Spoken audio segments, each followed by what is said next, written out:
আসসালামু আলাইকুম, নার্গিস মজিদ লিমা স্বাগত জানাচ্ছি এনটিভির দেশের খবরে। বিদ্যুৎ জ্বালানি ও খনিজ সম্পদ মন্ত্রী ইকবাল হাসান মাহমুদ টুকু বলেছেন, বিশ্ববাজারে জ্বালানি তেলের দাম দ্বিগুণ হওয়ার পরও সরকার জনগণের কষ্টের কথা বিবেচনা করে সামান্য দাম বাড়িয়েছে। সচিবালয়ে এক অনুষ্ঠানে তিনি একথা বলেন। একটা যুদ্ধকালীন অবস্থার মধ্যে আমরা আছি। সারা বিশ্ব তাদের তেলের দাম অ্যাডজাস্ট করেছে, এমনকি আমেরিকাও $5 বাড়িয়ে দিচ্ছে। তো সেইখানে আমরা বাংলাদেশে গত এই যে যুদ্ধ লাগার পর থেকে আমরা যে ইম্পোর্ট করে যে আমরা যে স্টক তৈরি করেছি তার যে দাম পড়েছে সেই দামের থেকে নিচে আমরা এখন প্রাইস অ্যাডজাস্টমেন্ট করছি। এটা করতে বাধ্য হয়েছি আমরা, কেননা এটা বৈদেশিক মুদ্রাতে কিনতে হয় এবং সেটা যাতে কিছু বেরিয়ে আমরা স্বর্ণীয় লেভেলে থাকতে পারি সেই ব্যবস্থা করেছে। বগুড়ার আলতাফুন্নেসা খেলার মাঠে আছেন স্পেশাল করেসপন্ডেন্ট হাসান মাহমুদ। সরাসরি চলে যাচ্ছি তার কাছে। হাসান, প্রধানমন্ত্রীর বগুড়া সফরের কি কর্মসূচি রয়েছে, তার আগমন ঘিরে প্রস্তুতি কেমন দেখছেন? বগুড়া আসলে আলতাফুন্নেসা খেলার মাঠে আগামীকাল বিএনপি চেয়ারম্যান তারেক রহমান অর্থাৎ প্রধানমন্ত্রী তিনি আসছেন এই তার পৈতৃক ভিটা, এবং এই মাঠে তিনি আসলে জনসভাটি করবেন, যেটি নিয়ে ব্যাপক আলোচনা। এবং বিশেষ করে আমরা এখানে আসার পরেও দেখতে পেয়েছি যে মাইকিং হচ্ছে, এই সমাবেশকে ঘিরে আসলে প্রস্তুতি নেওয়া হচ্ছে এবং মানুষের মধ্যে একজনের সাজসরব, যেহেতু প্রধানমন্ত্রী হওয়ার পরে তিনি প্রথম আসছেন বগুড়ায়। এছাড়াও আসলে বগুড়ায় তিনি বগুড়া জেলা ও দায়রা জজ আদালতে আইনজীবী সমিতির একটি নবনির্মিত ভবনের উদ্বোধন করবেন এবং আদালতে বেইল কার্যক্রমের শুভ উদ্বোধন করবেন এবং পৌর ভবনে তিনি একটি সিটি কর্পোরেশনের ফলক উন্মোচন করবেন। বগুড়া পৌর ভবন থেকে গাবতলী উপজেলা যাবেন, যেখানে বাগবাড়িতে তার পৈতৃক নিবাস, সেখানে তিনি যাবেন দীর্ঘদিন পর, প্রায় 20 বছর পর কিন্তু সেখানে যাবেন। এর আগে যদিও আলতাফুন্নেসা খেলার মাঠে নির্বাচনী জনসভায় তিনি অংশ নিয়েছিলেন, কিন্তু সেক্ষেত্রে বাগবাড়ি তিনি যাননি।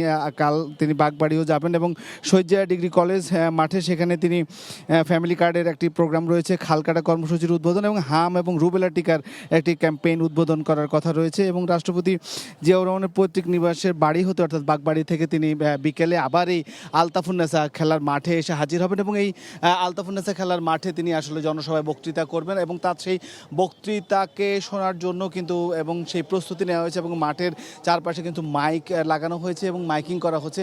বিশেষ করে বিএনপি প্রধান বেগম খালেদা জিয়ার মৃত্যুর পরে আসলে তারেক রহমান যদিও নির্বাচনী জনসভায় সফরে এসেছিলেন, কিন্তু আসলে বাগবাড়িতে তিনি যেতে পারেননি। সেই ক্ষেত্রে বাগবাড়ি যাবেন, সেটির যেমন একটা উচ্ছ্বাস রয়েছে, পাশাপাশি এই বগুড়া কেন্দ্রিক যে বগুড়ার মানুষ, বিশেষ করে শহীদ প্রেসিডেন্ট জিয়াউর রহমানের পৈতৃক ভূমি, সেই কারণে এখানে মানুষের উচ্ছ্বাসও অনেক বেশি এবং তারা অপেক্ষা করছেন হয়তো তারেক রহমান তাদের জন্য নতুন কোনো বক্তব্য নিয়ে এখানে হাজির হবেন। জানছিলাম প্রধানমন্ত্রীর বগুড়া সফরের খবর।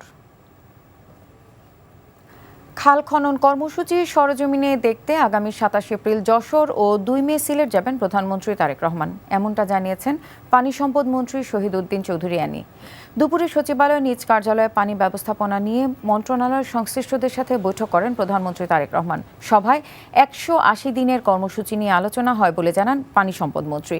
এছাড়া বন্যার আগাম প্রস্তুতির খোঁজখবর নিয়ে প্রধানমন্ত্রী সংশ্লিষ্টদের প্রয়োজনীয় ব্যবস্থা নিয়ে নির্দেশও দেন বলে জানান শহীদ উদ্দিন চৌধুরী অ্যানি।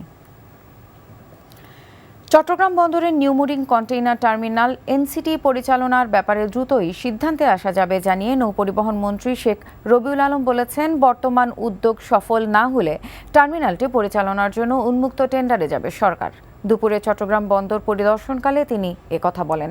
এ সময় এনসিটি পরিচালনায় বিদেশি অপারেটর নিয়োগের ব্যাপারে সরকারের সিদ্ধান্ত জানতে চাইলে মন্ত্রী বলেন, ইতোপূর্বে ডিপি ওয়ার্ল্ড নামের যে প্রতিষ্ঠানটির সাথে আলোচনা হয়েছে তা যাচাই করে দেখা হচ্ছে। বলেন, এনসিটি পরিচালনার বিষয়টি দেশের স্বার্থ সর্বোচ্চ রক্ষা করেই সম্পাদন করা হবে।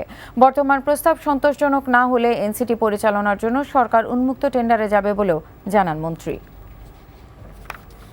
চাঁদপুরের মতলব উত্তর উপজেলাকে মাদক মুক্ত করার লক্ষ্যে সর্বস্তরের মানুষের অংশগ্রহণে মাদক বিরোধী র্যালি ও আলোচনা সভা অনুষ্ঠিত হয়েছে। উপজেলা প্রশাসনের উদ্যোগে ছ্যাঙ্কারচর ডিগ্রি কলেজ মাঠে আলোচনা সভা অনুষ্ঠিত হয়। সভা শেষে র্যালি বের করা হয়। এতে বিভিন্ন রাজনৈতিক, সামাজিক ও সাংস্কৃতিক সংগঠনের নেতৃবৃন্দ অংশগ্রহণ করেন।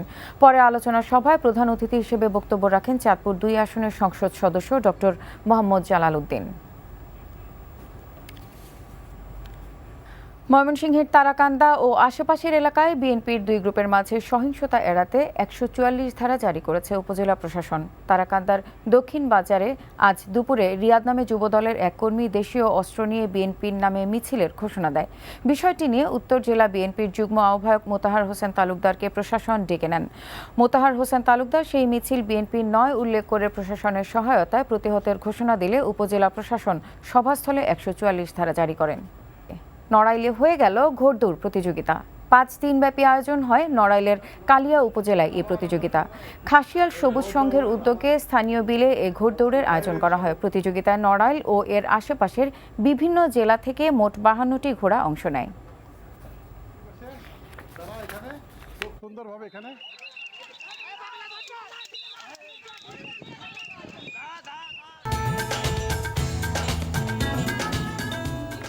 এই ছিল দেশের খবরে। এই খবরের ভিডিও সহ আপডেট জানতে ভিজিট করুন এনটিভি অনলাইন www.ntvbd.com। এছাড়াও এনটিভির জনপ্রিয় সব অনুষ্ঠান ও খবরের আপডেট জানতে ভিজিট করুন আমাদের ইউটিউব ও ভেরিফাইড ফেসবুক পেজে।